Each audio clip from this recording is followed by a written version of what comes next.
E eu vou trabalhar com vocês a segunda parte da aula, habilidades e estratégias de negociação, tá bom? Então, na aula que nós tivemos síncrona, ao vivo, nós trabalhamos as fases do processo de negociação. Você pode acompanhar aí na tela. Então, nós falamos da fase de preparação, que é uma fase muito importante no processo de negociação. Inclusive, é a fase em que se deve gastar bastante tempo, porque é a fase onde você procura conhecer todas as informações das compras, você procura conhecer as informações dos usuários, se possível, procura tentar levantar informações também sobre fornecedores. Você prepara a negociação. Uma boa fase de preparação garante que as outras partes sejam bem-sucedidas. Depois da fase de preparação, tem a fase de comunicação. Comunicação tanto com os usuários, quanto com as empresas que vão concorrer.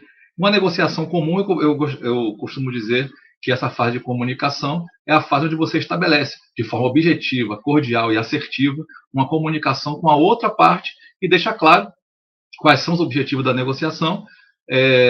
Tentem entender os objetivos do outro também, as condições, para que através dessa comunicação, desse diálogo, se consiga alcançar um bom termo para todas as partes. Depois existe a fase da posição e dos interesses, ou seja, a gente viu anteriormente, na aula síncrona, que o interessante é uma negociação baseada em interesses e não simplesmente baseada em posições. No entanto, a gente também percebeu que em alguns momentos a negociação ela vai se dirigir para a etapa posicional mesmo, não tem jeito. Mas sempre que possível, temos que tentar trazê-la para a fase de interesses, tá? Depois a fase de concessões.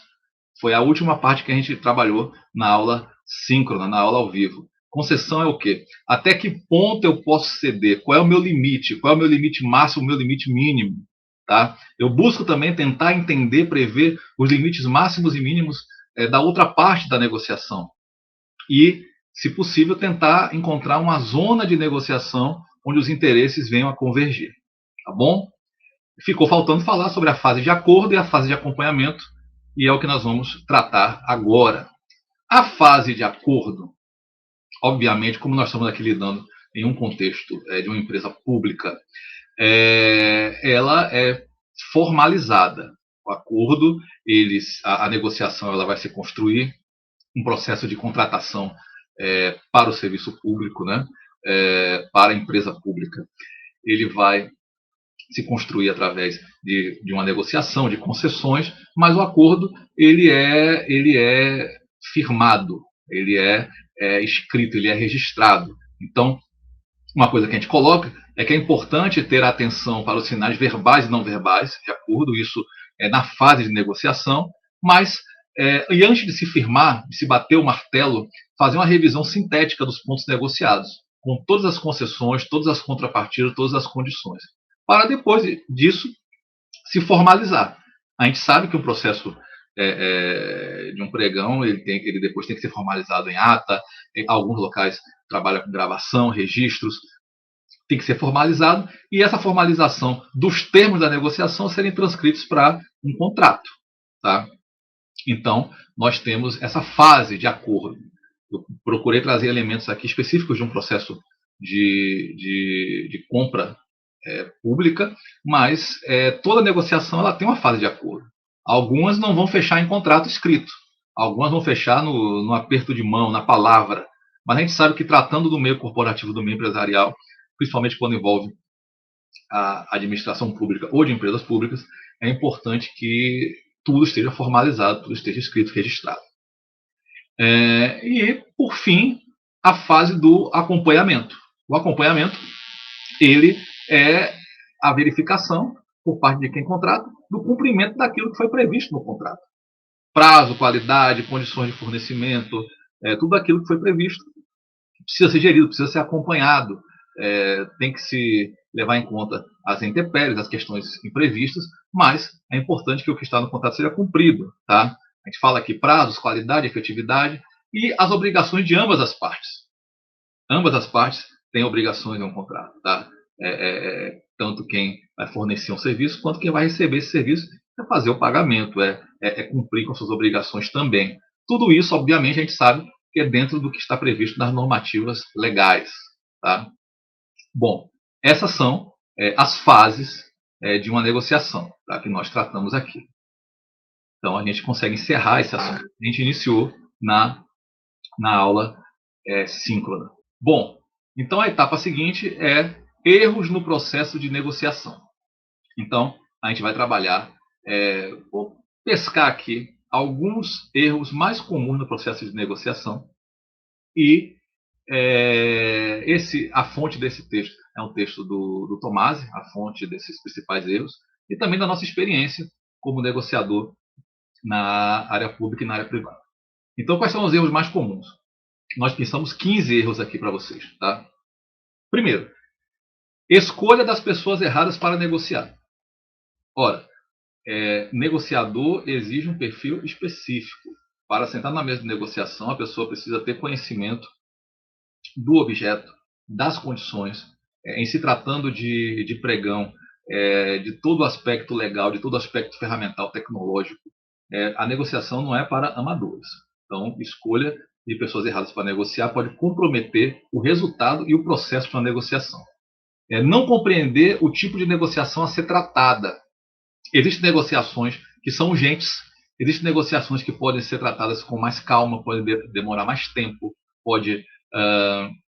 você pode se dar ao luxo de declarar uma licitação como infrutífera, por exemplo, e reiniciar um processo porque você não está desabastecido, você não está precisando daquele produto, daquele serviço com urgência. Existem outras que não, existem outras que efetivamente se trata de urgência, se trata de uma situação atípica. Então é importante entender o tipo de negociação para pensar na estratégia mais adequada para o tipo de negociação. Negociação em ritmo errado. Existem negociações. A gente costuma dizer que negociação não pode ser feita a toque de caixa, não pode ser feita de forma atabalhoada, mas também não pode ser arrastada. Até porque tempo é dinheiro, tanto do ente público envolvido como das empresas envolvidas. Tá? Uma negociação ela precisa ter seu tempo. Isso serve tanto no processo de compra de uma empresa pública como em qualquer negociação. Existe, muitas vezes, o fator tempo influencia no valor das variáveis que vão ser trabalhadas. Então, você negocia imagina alguma coisa baseada em preço de combustível no nosso atual contexto. Tá? Muitas vezes você demora muito tempo para fechar, aquela condição de preço já é outra. Então é importante ter muito cuidado com essa questão do tempo, do ritmo. Um outro erro, criar barreiras na comunicação com a outra parte. Não se pode criar barreiras, não se pode trazer fatores que criem antipatia, que criem barreiras. A negociação, para fluir, precisa que a comunicação seja aberta, seja objetiva, seja assertiva, mas que ela flua. As duas partes, uma precisa saber o que a outra pretende, o que a outra pode oferecer. Um outro erro comum em negociação, não investir na fase de preparação. Vocês viram que na nossa última aula, a gente disse que a fase de preparação é a fase que você tem que gastar mais tempo. Preparar os termos de referência, pesquisar de forma correta, levantar o máximo de informações possíveis para que o processo de negociação ele seja bem planejado, bem conduzido. Tá? Então, investir na fase de preparação é muito importante. Geralmente, negociações que você não faz a fase de preparação de forma adequada, ela tende a ser desastrosa, principalmente para a administração. Seguindo os erros mais comuns, perder o foco do problema. Toda negociação tem um problema, minha gente. Pode ser a aquisição de um produto, a contratação de um serviço, ou a negociação fora do âmbito de compras, mas toda negociação ela tem um problema. E o foco tem que ser a resolução do problema. Tem que ser aquele objetivo, aquela aquisição, aquela contratação. Muitas vezes as pessoas gastam muito tempo discutindo coisas aleatórias ou coisas que não estão longe do núcleo do problema. Então, vamos discutir qualidade, vamos discutir preço, vamos discutir prazo, tá? Preço, prazo, e muitas vezes se perde tempo discutindo, sabe, a cor de uma embalagem, de um elemento. Eu estou tratando aqui de coisas bem simplórias, mas que acontecem na prática. Tá? Outro erro, não mapear as expectativas e ferramentas do outro. É importante você conhecer com quem você vai negociar. Tá? Então, você não fazer esse mapeamento é um erro muito grande. Não se salvaguardar juridicamente. Isso daí é um ponto unânime. Tá bom? Só se pode fazer aquilo que é previsto na lei. Então, é importante ter todo o conhecimento do arcabouço normativo para se fazer uma boa negociação. Negociar com tempo exíguo, como eu falei, você não negocia com pressa demais, nem arrastando demais. Tá? As negociações têm um prazo, têm um cronograma. Geralmente, negociar com tempo exíguo, uma das duas partes vai se sentir pressionada, porque ela tem uma emergência, porque ela tem a urgência, e tende a fazer um negócio que não é o mais adequado, mais proveitoso, mais efetivo. Se você é o famoso negociar com a faca no pescoço. Isso não é bom para ninguém. Não definir previamente seus objetivos e limites. Mais uma vez a gente volta aí para a fase de preparação, tá? Essa fase de definição de objetivos e limites, isso é da fase de preparação. Então é importante que isso seja definido para que você, quando sentar na mesa de negociação, você saiba até onde você pode ir. Até onde você pode ir. Seguindo, os últimos 5 erros mais comuns. Não reconhecer um argumento válido. Pode ser que o outro lado te traga um argumento válido e você tem que sentar e tem que refletir. Você não está indo para uma guerra. Sempre no ganha-perde. Muitas vezes o outro lado pode vir com um argumento válido que faça você rever os seus parâmetros de negociação. Não ter alternativas. Tá? O famoso plano A, plano B, plano C. É importante existir. Adotar uma atitude de vencedor de tudo. Se você adotar uma atitude de vencedor de tudo, você pode se tornar um negociador difícil. Um negociador que as pessoas não vão querer trabalhar com você, não vão querer negociar com você. Não vendo para aquele cara, não compro daquele cara. Tá? Conheço casos de prefeituras do interior que abrem processo de licitação e os fornecedores combinam de não ir ninguém, porque pela postura de um pregoeiro, pela postura de um presidente de comissão. Então, muitas vezes é importante ter cuidado com isso. Tá? Ter cuidado com isso. Negociar como se fosse uma questão pessoal. Tá? Você não está negociando para você. Às vezes, quando você está negociando, quando você faz negociação pessoal, você pode até assumir prejuízo. Eu não vou continuar com esse cara não, mesmo que eu perca dinheiro.